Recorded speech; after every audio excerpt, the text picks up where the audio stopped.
Our first speaker this evening earned his PhD from the Institute for Conflict Analysis and Resolution at George Mason University and is currently the Deputy Director for Policy and Research at the U.S. Commission on International Religious Freedom. It's very strange for me to be introducing someone with this particular first name, but please help me welcome Dr. Dwight Bashir.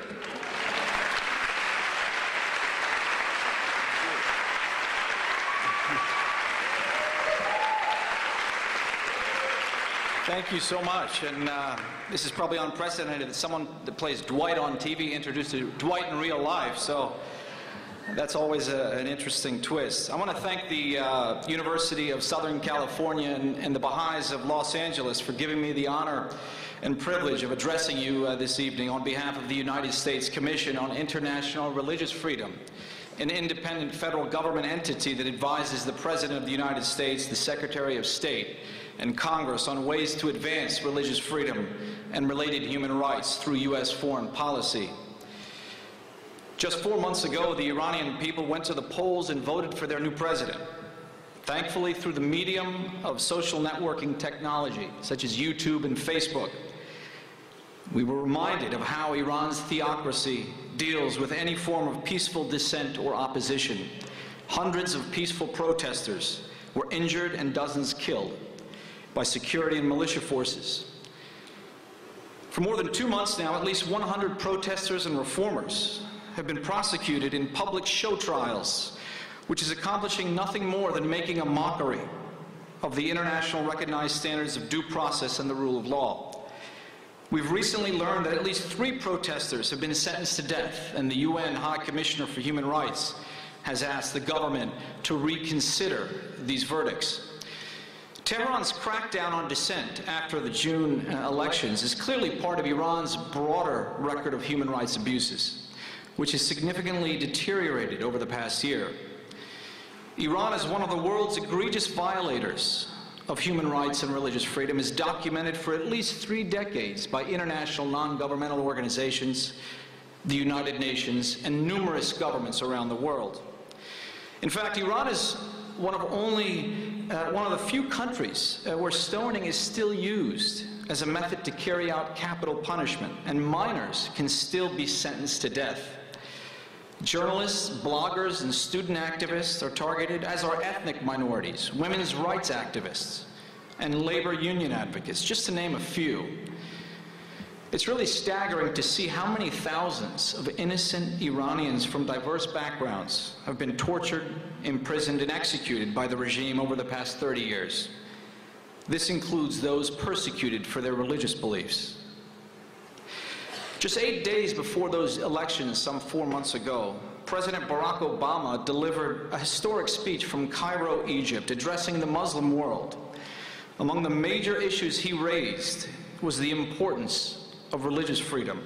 Quote, "People in every country should be free to choose and live their faith based upon the persuasion of the mind and the heart and the soul. Among some Muslims," he said, "there's a disturbing tendency to measure one's own faith by the rejection of somebody else's faith. What's clear is that people are not free to choose their religion in Iran. If they change their religion, they can be killed." The government continues to engage in systematic ongoing violations, including prolonged detention, torture, and executions based primarily or entirely on the religion of the accused. In recent years, and particularly since President Ahmadinejad came to power in 2005, the Iranian government's poor religious freedom record has deteriorated, especially for religious minorities. The Baha'i community, Iran's largest non-Muslim religious minority, has been the most severely impacted.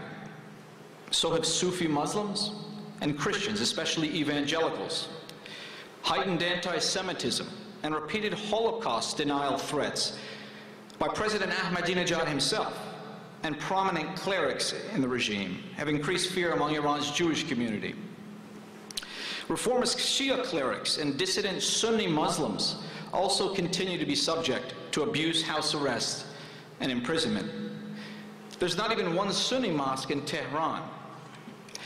And since the beginning of the Iranian Revolution, significant numbers of religious minority communities have fled Iran for fear of persecution. There were nearly 80,000 Jews living in Iran just before the revolution. Today, you can find about 25,000 left.